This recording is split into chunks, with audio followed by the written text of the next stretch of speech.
ठीक है भाई, इसके अलावा आपको कोई लगा ही नहीं नेगेटिव इस गाड़ी के मेरे को कोई नेगेटिव नहीं लगा इसके बारे में। पुराने कस्टमर को बुला के चाहे हमसे पैसा भी ले, हम वो भी देने के लिए तैयार हैं। अच्छा।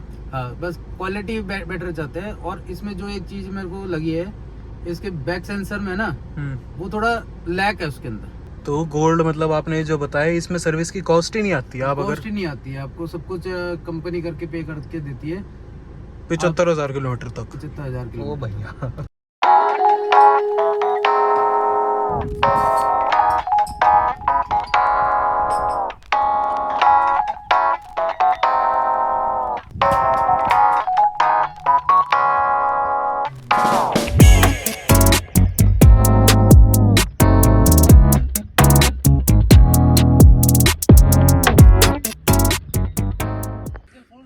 नमस्कार जी, मैं शुभम सांगवान, स्वागत है सबका मेरे चैनल पर। तो ये टाटा की हैरियर, इससे आप सारे लोग जो है वाकिफ़ होंगे। इसका जो है मैंने हो सकता है रिव्यू डाल दिया हो, बट ठीक है, इस गाड़ी जो है ना, मैंने अपनी गाड़ी के साथ, अपनी XUV 500 के साथ ड्रैग रेस करी थी। और टाटा की हैरियर की ना, मैं अगर मार्केट में खबरें सुनूं तो मेरे को मिक्स्ड मिलती है। और बायसनेस की बात नहीं है, but most of the times मैंने इस गाड़ी की ना, कह सकता हूँ कि तकलीफ़ें ही सुनी है, परेशानियाँ ही सुनी है कि इस गाड़ी के अंदर परेशानियाँ बहुत आती है भाई। लेने के बाद ओनर कभी बहुत ज़्यादा खुश और सेटिस्फाई नहीं रह पाता। तो इस गाड़ी का जो सारा एक्सपीरियंस रहा है ना, टाटा की हैरियर है। और इस गाड़ी को मैं कह सकता हूँ, जब से मैंने चैनल अपना खोला है, स्टार्ट करा है, जब से मैं रेसेस रिव्यूज़ कर रहा हूँ, तब से मैं इस गाड़ी को ढूंढ रहा था। लेकिन बहुत टाइम बाद, बहुत समय बाद, बहुत जो है इंतज़ार करने के बाद मेरे को टाटा की हैरियर मिली है। टाटा हैरियर है, टॉप मॉडल है, डार्क एडिशन है, वही अपना 170 bhp और वही अपना 350 Nm का टॉर्क, 6 स्पीड का जिसका टॉर्क कन्वर्टर का यूनिट है, उसके अंदर ये गाड़ी मेरे को निकाल के देती है। तो इस गाड़ी का एक्सपीरियंस क्या कुछ रहा है, इस कलर का, इसकी सर्विसेज का, इसके ओनरशिप का, और सारा कुछ जो एक्सपीरियंस है वो सारा शेयर करने के लिए आज जो है मेरे साथ इस टाटा हैरियर के ओनर जुड़े हुए हैं। तो भाई को फटाफट से बुला लेता हूँ। तो आज है मेरे साथ भाई टाटा हैरियर के ओनर। क्या हाल चाल भाई? नाम? गौरव भाई। एक तो थैंक यू सो मच आज आने के लिए। टाटा हैरियर को एक तो टॉप मॉडल आपने ले रखा है, डार्क एडिशन ले रखा है, तो पड़ी कितने की थी आपको ये ऑन रोड? वैसे तो एक्चुअली ये 24 के आसपास थी। हाँ, लेकिन 70,000 रुपये का डिस्काउंट मिलने के बाद मेरे को 23 की पड़ी थी। 23-30 में टॉप मॉडल ऑटोमेटिक। इससे ऊपर उस टाइम था हैरियर के अंदर कुछ? नहीं, उससे ऊपर नहीं था कुछ। और लिए 21 में लिया था मैंने। 21 में लिया था। उस टाइम सफारी आई थी? उस टाइम सफारी आई हुई थी। तो सफारी के ऊपर क्यों नहीं है भाई? सफारी एक तो फैमिली के हिसाब से, फैमिली इतनी बड़ी नहीं है जो कि हम उसको ले। अच्छा ठीक है, और ऊपर से उसमें 7 सीटर होने के बाद भी ना, उसमें थोड़ी लेग स्पेस की कमी है पीछे। अच्छा। हाँ, तो ठीक है भाई, ये गाड़ी जो है, ये वाला इंजन, सेम इंजन जो है मैंने जीप कंपस के अंदर सुना है। ठीक है, इस सेगमेंट में तो मैं नहीं कह सकता, बस इसके पैसे के आसपास जीप कंपस भी आ जाती थी। आप जीप कंपस के ऊपर क्यों नहीं गए? Jeep compass value for money नहीं है। क्या ना, एक्चुअली उसका जो टॉप मॉडल है वो है मेरे ख्याल से 30 के आसपास, फालतू ऊपर जा रखा है। ऊपर जा रहा है। हाँ। और जो मेरा बजट था वो 25 के आसपास का था। अच्छा। तो इसलिए मैंने हैरियर चूज करी कि सेम इंजन मिल रही है, सेम परफॉर्मेंस मिल रहा है, और उससे ज्यादा परफॉर्मेंस अच्छी है। अच्छा जीप इसके कंपास अंदर। से अच्छा अगर आप ड्रैग रेस करोगे ना तो हैरियर पीछे कर देगी। भाई, मैंने तो जीप कंपस के साथ कर रखी है रेस, डीजल की मैनुअल के साथ पहले जो आ रही थी। वो थोड़ी बहुत ज़्यादा भागती है वो, बट कोई नहीं। चलो, सेम सेगमेंट के अंदर यार XUV 700 भी है। ठीक है, XUV 700, और आपने मेरे ख्याल में मेरे को शेयर भी करा, आपके पास महिंद्रा की भी 2 गाड़ियाँ हैं। कौन कौन सी वो भी बता दो। XUV 700 और थार। ठीक है, मतलब 3 गाड़ियाँ आसपास के सेगमेंट की, आसपास के प्राइस रेंज की आपने ले रखी है। तीनों में से आपको सबसे बेस्ट एंड बेस्ट कौन सी लगती है? बेस्ट हैरियर लगती है। हैरियर, यही लगती है बेस्ट। क्यों? क्योंकि एक्चुअली क्या है ना, उसमें एडास दे रखा है, वो मेरे किसी काम का नहीं है। अच्छा, वो भी टॉप ले रखा है आपने? वो भी टॉप मॉडल है XUV 700 में, लग्जरी लग्जरी के अंदर। ओके। और थार छोटी है, वो एक्चुअली ऑफ रोडिंग के लिए है, तो सिटी में कामयाब नहीं है वो। तो इसलिए हमने हैरियर ही चूज करी है। हैरियर आपने चूज़ करी भाई। एक तो धूप बहुत है, अंदर बैठ जाते हैं। हाँ। बैठो। फिर जो है आपसे मैं सारी इसकी जो तोल पोल और सब है, एक बार खोल दो इसकी फटाफट से क्योंकि टाटा हैरियर के भाई जितने भी आज तक मैं ओनर्स से मिला हूँ, ठीक है, मैंने बहुत ज़्यादा ओनर्स को सेटिस्फाइड नहीं देखा है टाटा हैरियर के। तो आपको वक्त, आप कह रहे हो करीब करीब इस गाड़ी को 2 साल हो चुके हैं। करीब करीब? करीब 1.5 साल हो गए, अगस्त में लिया था मैंने। अच्छा, तो इस अगस्त में 2 साल इस गाड़ी को हो जाएंगे। तो 2 साल में आपने करीब 23,000 किलोमीटर ये गाड़ी चला ली है। उसके अंदर आपका, मेरे को ये बताओ, इस गाड़ी के अंदर एक्सपीरियंस क्या कुछ रहा है? इसको आपने ट्रिप्स पे कितनी बार इस गाड़ी को लेके गए हो? और इस चीज़ के भी ऊपर आऊँगा, इसके अंदर JBL का म्यूजिक सिस्टम है, वो कुछ आपको कैसा लगता है? देखो, ट्रिप्स के अंदर अगर आप जाते हो माउंटेन्स के अंदर, इससे अच्छी फीलिंग है ना, मतलब कि जो कहते हैं ना राइड कंफर्ट, वो आपको किसी गाड़ी में नहीं मिलेगा। अच्छा। हाँ, एकदम स्टेबिलिटी होके चलती है एकदम। ओके। इसमें कोई वो नहीं है कि आप जा रहे हो तो आपको कहीं लैग वगैरह मिल रहा है माउंटेन के अंदर, तो वो आपको नहीं फील होएगा इसके अंदर। क्योंकि टॉर्क कन्वर्टर इस गाड़ी का यूनिट आ रखा है 6 गियर वाला, तो ये हाईवे पे आपको क्या कुछ रिस्पांस निकाल के देता है? हाईवे पे बहुत अच्छा रिस्पॉन्स है इसका। अच्छा। हाँ, हाईवे पे मैंने अभी तक लंबे से लंबा मैं लखनऊ कानपुर वाले पे गया हूँ, एक्सप्रेसवे पे। मुझे कोई मतलब कि थकान नहीं हुई है इसमें गाड़ी के अंदर, ठीक है। और जो इसने राइड कंफर्टेबल दिया है ना, वो बेस्ट है। अच्छा। इस सेगमेंट में। हाँ। तो एक चीज़ मेरे को आप ये बताओ, मेरे को 3 ऐसे रीज़न बता दो कि लोग आज की तारीख में 2023 में भी इस गाड़ी के ऊपर जाएं, जो 25 लाख का ब्रैकेट है उसमें। सबसे पहले टाटा की बिल्ड क्वालिटी। अच्छा। वो आपको नहीं मिलेगी, चाहे मेरे पास महिंद्रा XUV 700 है, हाँ। लेकिन उसमें भी नहीं मिलेगी आपको ये। अच्छा। क्या है ना, एक्चुअली इसके थोड़े दिन बाद वो गलना स्टार्ट हो जाती है, पर ये नहीं होती है टाटा की। अच्छा।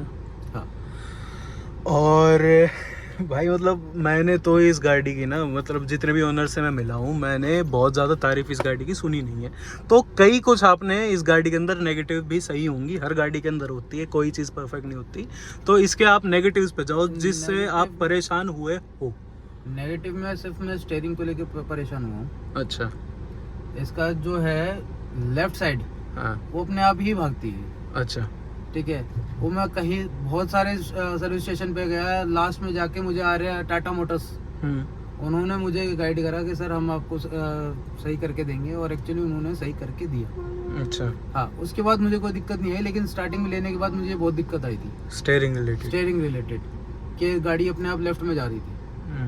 लेकिन उसके बाद अभी कोई दिक्कत नहीं है ऐसी मुझे। अच्छा। और फील भी नहीं हुई है इसको। फील भी नहीं हुई। ठीक है भाई, इसके अलावा आपको कोई लगा ही नहीं नेगेटिव इस गाड़ी के मेरे अंदर? को कोई नेगेटिव नहीं लगा इसके बारे में। कोई इसके आपको क्वालिटी से, इंटीरियर की, एक्सटीरियर की, या किसी भी चीज़ से आपको इस गाड़ी का नेगेटिव लगा हो कि बेटर हो सकता था इस गाड़ी के अंदर? हाँ, बेटर हो सकता था कि कैमरा। हाँ, कि अभी भी अगर वो कंपनी अगर चाहे तो अगर कैमरा क्वालिटी अगर अच्छी कर सकती है, कि वो पुराने कस्टमर को बुला के चाहे हमसे पैसा भी ले, हम वो भी देने के लिए तैयार है। अच्छा। हाँ, बस क्वालिटी बेटर चाहते हैं। और इसमें जो एक चीज मेरे को लगी है, इसके बैक सेंसर में ना, वो थोड़ा लैक है उसके अंदर। अच्छा। हाँ, जब चीज पास आ जाती है ना, तब वो एकदम से डिटेक्ट करती है, इतने में बिट जाती है। क्योंकि मैंने पीछे देखा भाई, हर गाड़ी में 4 होते हैं, इसमें 2 ही पार्किंग सेंसर है पीछे। हाँ। तो इसके चक्कर में चलो ये भी ठीक है। नहीं, कंपनी से मेरी बात भी थी, कंपनी ने मेरे को बोला कि 2 सेंसर सर इनफ है। अच्छा। जो कि मुझे नहीं लगता कि इनफ नहीं है। क्योंकि वो सिर्फ पीछे किनारियों में भी होना चाहिए सेंसरों को। तो चलो ये भी। आपसे मैं जब पहले बात कर रहा था, आपने मेरे को ये बताया कि इसके इंटीरियर के जो प्लास्टिक्स हैं उनसे आपको थोड़ी बहुत परेशानी है। कैसे? फॉर एग्जांपल, पीछे डिग्गी है। हाँ। डिग्गी के अंदर जो हुक्स हैं इसके, जो उसके पार्सल ट्रे के लिए, हाँ, वो थोड़े बेकार है। क्या अच्छा। अगर वो टूट जाता है तो आपको ना पूरा पार्ट रिमूव करके ना नया लगवाना पड़ता है उसके लिए। अच्छा। और जो कि मिलता भी नहीं है। स्पेशली आपको ऑर्डर देना पड़ता है कंपनी के अंदर, वो आपको बताएंगे। जैसे मैंने अभी ऑर्डर दिया हुआ है, वो कह रहे 2 से 2.5 महीने के बाद आएगा सर। अच्छा। हाँ, तो तब तक वो बचती रहेगी। तो आप उसको फील करना ही पड़ेगा आपको। अच्छा। हाँ। तो इंटीरियर के मतलब एक आधे कुछ ऐसे पार्ट है जो थोड़े वीक हैं इस गाड़ी हाँ, के। नहीं वीक है, उसमें एक और भी है। इसमें जो सनरूफ है, उसकी आपको हमेशा ना सर्विस करा के रखनी पड़ेगी। जैसे अभी आवाज कर रही है। हाँ, ये मैंने चेक करा था। हाँ, बहुत ज्यादा आवाज कर रही है। बहुत ज्यादा आवाज कर रही है। इससे अच्छा है इसको ग्लास फिक्स भी देख रखते तो अच्छा रखता। अच्छा। तो ये है, मतलब आपको रेगुलरली इसका देखभाल करनी पड़ेगी सनरूफ की। बेशक इनने पैनोरामिक दे दी है, पैनोरामिक दी है, लेकिन क्या है ना, एक्चुअली ये बाहर बाद में सर्विस से बहुत परेशान है। चलो अब आ जाते हैं भाई मुद्दे के ऊपर। सर्विस 20,000 किलोमीटर में मेरे ख्याल में आप 4 सर्विस गाड़ी के आप करा चुके होगे, या 3 करा चुके होगे। 3 या 4? पहले 7.5 पे हुई थी, हाँ। उसके बाद 15 पे हुई थी, फिर 3 हो चुकी है। अच्छा, 3 जो है प्रॉपर सर्विस हो चुकी है। टाटा की सर्विस से मैंने भाई कस्टमर सेटिस्फाई नहीं देखे हैं हमेशा। सर्विस का क्या कुछ आपका रिस्पॉन्स रहा है? सर्विस का रिस्पांस ऐसा है कि मैंने ना सर्विस पहले ही स्टार्टिंग में इसका गोल्ड एएमसी ले ली थी। अच्छा। हाँ, तो उसका मेरे को ये नहीं पता कि कॉस्टिंग क्या आती है क्या नहीं आती, लेकिन उन्होंने मेरे को बोला कि 75,000 तक आप गाड़ी चलाओ, सर्विस हमारी रहेगी फॉर 5 ईयर्स। अच्छा। हाँ, और उसके साथ एक्सटेंड वारंटी भी हो गई थी। तो गोल्ड मतलब आपने जो बताया इसमें सर्विस की कॉस्ट ही नहीं आती है? आप अगर कॉस्ट ही नहीं आती है, आपको सब कुछ कंपनी करके पे करके देती है 75,000 किलोमीटर तक। 75,000 ओ की। भैया तो टाटा मतलब अब ध्यान देने लग गए, क्योंकि भाई हाँ। सफारी स्टॉर्म जो है मैंने 2017 के टाइम ओन करी थी। बहुत दिमाग ख़राब करा था टाटा वालों ने, और उस गाड़ी ने भी मेरा बहुत दिमाग ख़राब करा था। तो धीरे धीरे टाटा जो है अपनी क्वालिटी के अंदर आ चुकी है। मैंने भाई इसके पीछे डिग्गी में देखा JBL का सबवूफर रखा हुआ है, कंपनी का ही, मतलब फिटेड है। तो आपको इसका म्यूजिक सिस्टम का क्या कुछ रिस्पॉन्स लगता है? ये स्क्रीन जो है लंबाई इसकी ज़्यादा है, चौड़ाई थोड़ी कम है, तो कुछ आप इससे रिलेटेड रहा हो आपका? मुझे इसमें कोई दिक्कत नहीं आई है। स्क्रीन के अंदर कोई लैग हो, कुछ कोई भी हो? लैग नहीं, किसी चीज़ की कोई दिक्कत नहीं है। बल्कि मेरे को ना सबसे अच्छा तो ये लगा कि अपने आप ही है ना, पहले इसको अपडेट कराना पड़ता था हाँ। नेविगेशन, लेकिन ये अब अपने आप ही अपडेट हो जाता है। अच्छा, Android auto Apple Android CarPlay Auto। इस गाड़ी के अंदर आ रखा है। JBL का म्यूजिक सिस्टम का रिस्पांस आपको कैसा लगा? क्योंकि आपने XUV 700 ले रखी है आपने, हाँ। लग्जरी वाली, उसके अंदर भी सोनी का सिस्टम आता है। तो दोनों में से आपको बेटर कौन सा लगा है आपने? बेटर तो मुझे ना सोनी का ही सिस्टम अच्छा लगेगा। हाँ। XUV 700 उससे जो उसकी क्वालिटी है ना, हाँ। देखो उसको तो आप मैच ही नहीं कर सकते इसके साथ। अच्छा। हाँ, लेकिन आपको ना ये भी ऐसा नहीं है कि आपको फील नहीं आने देगी कि आप बेकार म्यूजिक सिस्टम सुन रहे हो। क्योंकि JBL का है, ठीक है। हाँ। लेकिन बेटरली मैंने जितना एक्सपीरियंस किया है ना, मुझे इस म्यूजिक सिस्टम में ज्यादा अच्छा लगता है कंपेरेटली XUV 700 से। अच्छा, ठीक है, चलो कोई क्योंकि देखो अपनी गाड़ी जो डेली चला रहे हो, खुद की आपको उसके जो चला रहे हो ना, उसमें आप ज्यादा सेटिस्फेक्शन फील करते हो। हाँ, क्योंकि आप रोज इस गाड़ी को चला रहे हो, तो इससे बेहतर आपको खैर क्या ही लगेगी। क्योंकि 23 लाख रुपए भाई छोटी चीज नहीं होती, और मेरे ख्याल में 28 से 30 लाख रुपए की आप वो 700 भी लेके आए होगे, पड़ी होगी वो आप। हाँ, पड़ी होगी। तो दोनों में से देखो XUV 700 और ये सेगमेंट बराबर सा है, ठीक है, बराबर प्राइस में आती है। पावर भी दोनों गाड़ी अच्छी निकाल के देती है। वो भी डीजल ऑटोमेटिक ले रखी है, डीजल ऑटोमेटिक है, उसमें जो है पावर इस गाड़ी से ज़्यादा है। ज्यादा है। तो उसकी परफॉर्मेंस आपको इसके कंपैरिजन में कैसी लगती है? परफॉर्मेंस उसकी अच्छी है, हाँ। लेकिन है ना, मुझे हल्का सा उसमें बॉडी रोल लगता है, ज़्यादा लगता है ज्यादा लगता है इस कंपैरेटिव में से। इस गाड़ी के इस गाड़ी comparison? की अगर आप देखते हो तो मुझे थोड़ा बॉडी रोल लगता है उसके अंदर। क्योंकि भाई डार्क एडिशन जो है ना, एक तो हैरियर सिर्फ काले रंग के अंदर अच्छी लगती है, ये आप एक्सेप्ट करना चाहोगे? बिल्कुल बिल्कुल सर। क्योंकि आप इसके डार्क एडिशन के ऊपर गए हो, एक्स्ट्रा आपने इसके पैसे दिए हैं। और बाकी गाड़ी आपने कौन से कलर की ले रखी है? XUV 700 है, वो वाइट कलर की है। अच्छा, वाइट है वो वाइट है, और थार? और थार ब्लैक है, with same number. With same number, बहुत बढ़िया, शौक है। तो भाई मतलब मैंने ना जितने भी ओनर, आप पहले ओनर हो जो हैरियर के मैंने इतना पॉजिटिव सुना है, क्योंकि मैंने इसको चला के देखा गाड़ी को। मैं इसका अगर नेगेटिव ढूंढूं भी ना, मेरे को सही में नहीं मिला, ठीक है। तो मैंने सोचा कि ओनर जो है वो नेगेटिव सबसे अच्छा बता देता है, क्योंकि वो ओन करता है। 20-22 हज़ार आपने गाड़ी चलाई है, आप इस गाड़ी के नेगेटिव मेरे को अच्छे से बता सकते हो। तो इस गाड़ी के अंदर पॉजिटिव तो आपने मेरे को सारे बता दिए, 3 मेरे को ऐसे नेगेटिव बता दो जो आप इस गाड़ी को परेशान करा हो, बट आप उस चीज़ से फिर हो जाते हो कि भाई मेरी गाड़ी है, कोई दिक्कत नहीं, जो ले लिया ले तो लिया, उसके बाद पैसे एक्सेप्ट कर लो उसे। कर लो उसे। हाँ। तो 3 मेरे को ऐसे नेगेटिव बता दो कि हर टाटा हैरियर के ओनर उस चीज़ से रिलेट कर पाए कि भाई मेरी गाड़ी में भी सेम परेशानी है। ठीक है, पहला तो मैंने आपको बताया था स्टीयरिंग का। बिल्कुल। ठीक है, एक हाइड्रोलिक स्टीयरिंग है, बहुत भारी है। आप दूसरी गाड़ी चलाते हो तो उसके बाद तो आपको ऐसा लगता है कि आप ट्रक चला रहे हो। अच्छा, हाँ, क्योंकि लो स्पीड में थोड़ा ठीक लगा मेरे को इसका स्टीयरिंग, बहुत भारी भी नहीं था, पर कंपैरिजन अगर 700 से करूँ तो भारी है। भारी है, बहुत बहुत ज़्यादा भारी है। अच्छा। हाँ, अगर आप 700 को अगर 15 या 20 किलोमीटर घुमाने के बाद अगर इसे चलाओगे ना, तो आपको सही में ऐसा लगेगा सही में आप ट्रक चला रहे हो। पर भाई वो आदत होती है, ट्रक भी पसंद आता है। हाँ। हाँ। दूसरा इसमें जो है लैग का बताया था मैंने आपको, सेंसर का। मैं बहुत उससे दुखी हूँ, सेंसर और कैमरा। सेंसर और कैमरा दोनों से बहुत दुखी हूँ। अच्छा ठीक है। उससे अच्छा तो मैं ये सोचता हूँ कि मैं अपने आप ही खुद ही बैक कर लूँ, उसकी जरूरत नहीं है। बंद कर दो उसे। अच्छा ठीक है। हाँ। और तीसरी ऐसी कुछ मेरे को लगी नहीं कोई कमी इसमें कि भाई कोई कमी होनी चाहिए, मेरे को कभी एहसास नहीं हुआ इन 2 चीज़ों के अलावा ना। तीसरा क्योंकि भाई कमी लगना, कमी आना और कमी ढूंढना तीनों अलग चीज़ है। कमी ढूंढो तो मिलेगी, बट ठीक है भाई, जो चीज़ ले ली हाँ। नहीं, उसके बाद अगर जैसे होता है ना कि भाई आप चला रहे हो रेगुलरली और मैं इसको 23,000 मैंने ही चलाई है सिंगल हैंड। अच्छा। किसी और ने इसको यूज भी नहीं किया है। अच्छा। तो तब से लेके अभी तक मेरे को कोई इसमें कमी नहीं दिखी है। हाँ, एक शायद कमी थी इसमें कि थोड़े दिन बाद जैसे आप गड्ढे वगैरह में इसमें चलाते हो इसे, तो इसकी जो माउंटिंग है, अपर माउंटिंग, अच्छा, उसका बोल्ट अपने आप लूज हो जाता है। Serious issue? हाँ, वो अपने आप हो जाता है। वो मेरे साथ भी नहीं है। और उनको ना, आप सर्विस सेंटर जाओगे तो आप बता नहीं पाओगे क्या है। एक्चुअली मैंने तो बहुत सारी गाड़ियाँ ली है, तो उसमें मुझे थोड़ी बहुत पता चल जाता है आवाज़ किसके लिए आ रही है।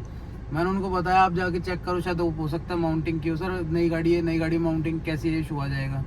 ठीक है। तो उन्होंने, फिर मैं पहले ZX पे गया, उन्होंने नहीं ढूंढ पाए हो।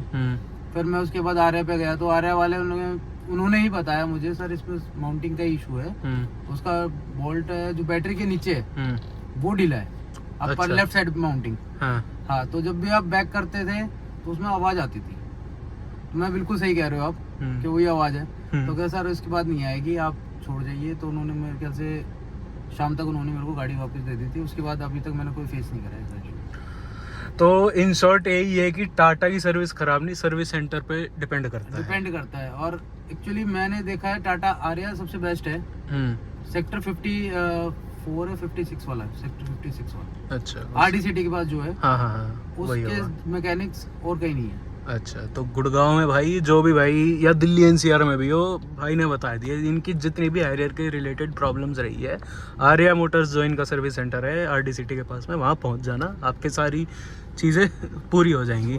तो ओवरऑल भाई सेटिस्फैक्शन, अगर आप 0 से 10 के बीच में इस गाड़ी के साथ रेट करना चाहो तो क्या करोगे? 0 से 10? हाँ, तो मैं इसको रेट दूंगा 8, 8, 8.5, 8.5। 1.5 नंबर कैसे काट दिया खुद की गाड़ी के साथ? देखो थोड़ी बहुत देखो कमियां होती है, और ऐसा नहीं है कि किसी में भी नहीं होगी, हर गाड़ी में कमी होती है। बिल्कुल, इसमें भी होगी। और भाई हमारे आपके व्यूअर्स हैं, वो भी है सोचेंगे सर आप तो अपनी तारीफ कर रहे हो अपनी गाड़ी की, तो मैं उनके 1.5 नंबर उनके हिसाब से काट रहा हूँ। अच्छा बिल्कुल जायज़ है भाई, क्योंकि मैंने इसका जो टेस्ट करा था ड्राइविंग का, उसमें भी मैंने 8.5 ही नंबर दिए हैं इसको। क्योंकि थोड़ी बहुत देखो हर गाड़ी के अंदर, मेरे को भी स्टीयरिंग रिलेटेड इसका इशू लगा, ठीक है। और मेरे को कोई ज़्यादा ना, इसके मेरे को सस्पेंशन सेटअप में कोई ज़्यादा दिक्कत मिली, ठीक है। आप भी इतने टाइम से चला रहे हो, गुड़गांव की सड़कों का आपको पता है बहुत बढ़िया है, कितनी बढ़िया है गुड़गांव की सड़कें। तो उस हिसाब से ये हाई ग्राउंड क्लियरेंस रिलेटेड तो कोई इशू आया नहीं होगा। ग्राउंड क्लियरेंस इशू तो आज तक मेरे को कोई भी नहीं आया। कोई नहीं आया। लेकिन बस जो ब्लैक कलर ले रहा है ना भाई, PPF जरूर करा लेना। अच्छा, हाँ, मेंटेनेंस है, पर बहुत चाहिए, लुक भी है भाई फिर इस चीज का, क्योंकि रात के टाइम काली हैरियर जैसी मेरे को गाड़ी लगती है जेन्युइन भाई। थार आपके पास है, आप थार भी बहुत ज्यादा आप कह रहे हो यूज नहीं करते हो, कम करते हो, खड़ी रहती है। आज तक हमने 4x4 यूज ही नहीं किया उसको लगा चलो जी, कोई बात नहीं। बाकी भाई ओवरऑल सेटिस्फेक्शन खुद की गाड़ी के साथ बहुत बढ़िया है। मैंने इसको चला के देखा, ड्राइविंग बहुत बढ़िया है इस गाड़ी का। इको मोड में बिल्कुल पावर नहीं है, सिटी थोड़ी बहुत ठीक है, स्पोर्ट मोड में ही चलाने की है गाड़ी। भाई इको अगर आप चला रहे हो तो विद फैमिली चलाओ। हाँ। तो फैमिली भी कंफर्टेबल फील करती है और आप भी कंफर्टेबल फील करते हो। इको में ये मान लो आपको गाली नहीं पड़ेगी। अच्छा बहुत जरूरी है, बहुत जरूरी है वो। बिल्कुल। और स्पोर्ट मोड का फिर भाई, स्पोर्ट मोड सब मैं यूज करता हूँ अपने लिए। हाँ, क्योंकि स्पोर्ट मोड में ही मजा है इस गाड़ी को, मैंने देख लिया इसका। फिर गाड़ी के इंजन से लेके गियर बॉक्स सबकी तासीर जो है बदल जाती है भाई। हाँ, तो ओवरऑल एक्सपीरियंस बहुत बढ़िया है इस गाड़ी के साथ। इसमें अगर एक और चीज थी, अब तो फिलहाल नई वाली में तो आ गई, लेकिन उस टाइम हमें भी मिल जाता तो अच्छा रहता। हाँ, वायरलेस चार्जिंग। अच्छा, वायरलेस चार्जिंग नहीं दिया। और ये हैंड ब्रेक है ना, बहुत परेशान करता है। हैंड ब्रेक ये थोड़ा अलग सा है, विमान जैसा है इसका। हाँ, है तो ऐसा, लेकिन ये ना कई बार है ना बड़ा दिक्कत करता है। अच्छा, हाँ क्या ना, इसकी जगह इलेक्ट्रॉनिक उसी टाइम दे देते हैं ना। चाहे 50,000 रुपए हमारे से ले रहे हो तो ऊपर ले हो यार, लेकिन आपको हम ये लगा के दे देंगे तो हम उसके लिए भी एग्री करते हैं। अच्छा, तो मतलब ये होता है कि गाड़ी में ऑप्शन और देने चाहिए थे। हाँ, वो टाटा वालों को ऑप्शन और देने थे। और देखो हम तो पार्टी वाले लोग हैं, तो कम से कम एक गिलास रखने के लिए तो जगह दे देते हैं यहाँ पे। जैसे अच्छा, स्विफ्ट में आती थी पहले, हाँ स्विफ्ट में भी दे रखी है। स्विफ्ट में, इनोवा में, यहाँ पे जो आता है इसकी कमी है, क्योंकि ये थोड़ा ट्रिपल वाला सिस्टम अजीब सा लगा मेरे को। आप ग्लास फिट करके दिखा दो, बोतल फिट नहीं होती इसके अंदर। ये भाई आपके पास शायद बोतल रखी है, एक बोतल मंगाओ, मैं फिट करके दिखाता हूँ इसमें। वो देखो साइड में रखी है, देखो ये। आप ये वाली लोगे ना, ये फिट हो जाएगी, क्योंकि ये थोड़ी प्लास्टिक सॉफ्ट सा है, या आ जाएगी ऐसे करके। तेरी लेकिन अगर कोई हार्ड प्लास्टिक है नहीं, तो ऐसे रखी रहेगी, ऊपर जाएगी नहीं अंदर, और यहाँ पे बीच में आएगी तो ये हिलती रहेगी ऐसे। तो खतरनाक कमी दे दी भाई, दिस इज बैड। ठीक है टाटा वालों, सुन लो, ये चीज थोड़ी ठीक कर दो, रेक्टिफाई कर दो, ये बहुत ज्यादा। ये अभी नई वाली में भी सेम ही है, गुड़गांव वालों को प्रॉब्लम आने वाली है इस चीज से। पर भाई ठीक है, ये गिनी चुनी कमियां होती है गाड़ी के अंदर, और छोटी चीजें होती है परेशान करती है, पर ओवरऑल गाड़ी का मुद्दा ये होता है आपको वैसे परेशान ना करे ओनरशिप के हिसाब से। तो सर्विस आपने बोला कोई गोल्ड पैकेज आपने ले रखा है, 75,000 किलोमीटर तक आपको पैसे ही नहीं देने सर्विस के।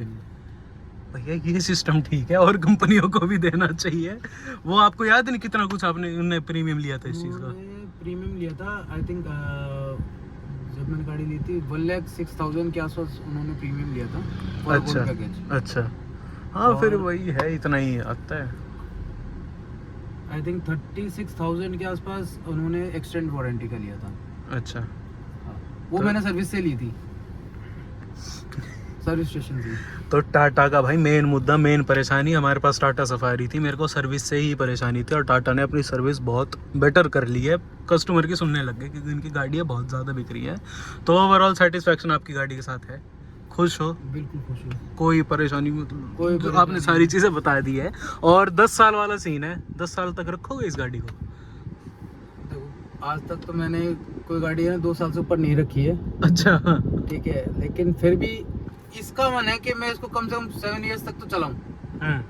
जब तक गाड़ी यूं नहीं बोल देगी भाई छोड़ दो मेरे को। नहीं मैं चेंज भी कर देता अभी इसको, अगर उन्होंने हायरियर का ना फेसलिफ्ट अगर चेंज कर दिया होता और मुझे पसंद आता, हाँ। तो शायद मैं वो लिया लाता, लेकिन हैरियर ही, और नेक्स्ट भी हैरियर ही लेके आऊंगा। अच्छा, नेक्स्ट अगर उनने हैरियर लॉन्च कर दिया आप ये देखे और नहीं लिया? नहीं लिया। ये भैया हैरियर के कट्टर फैन तुम्हारा भाई, थैंक यू सो मच। क्योंकि एक्चुअली क्या है ना, हमारे रतन टाटा हमारे लिए बहुत कुछ करते हैं, हमारे देश के लिए बहुत कुछ करते हैं। टाटा नैनो, हाँ बिल्कुल भाई, टाटा दे सकते हो। टाटा नैनो थार पलटा दी थी, तब से थार भी चलानी छोड़ दी। बहुत सही है, कड़ी बात है, बहुत बढ़िया। तो थैंक यू सो मच भाई अपना ओनरशिप एक्सपीरियंस शेयर करने के लिए। गाड़ी का जो सबसे बेस्ट चीज़ मेरे को लगी स्पोर्ट मोड, ठीक है, उसके अलावा गाड़ी ठीक है, स्टेबिलिटी भी सही है, ओवरऑल सारी चीज़ें भाई बढ़िया है, कोई कमी मेरे को इस गाड़ी के अंदर नहीं लगी। बाकी फ्यूचर में कोई कमी आती रहेगी आप मेरे को बताते रहिएगा, ठीक है, आपसे जुड़े रहेंगे, बिल्कुल जुड़े रहेंगे भाई। और भी भाई की जो गाड़ी है उनका भी रिव्यू और रेसेस जरूर करेंगे उस गाड़ी के साथ। बाकी यही तो कुछ आज की वीडियो, आशा करता हूँ आपको अच्छी लगी हो। थैंक यू सो मच भाई आने के लिए, और मिलते हैं एक और वीडियो में, मिलते हैं एक और भाई के साथ वापस, मिलते हैं अगली वीडियो में, तब तक के लिए।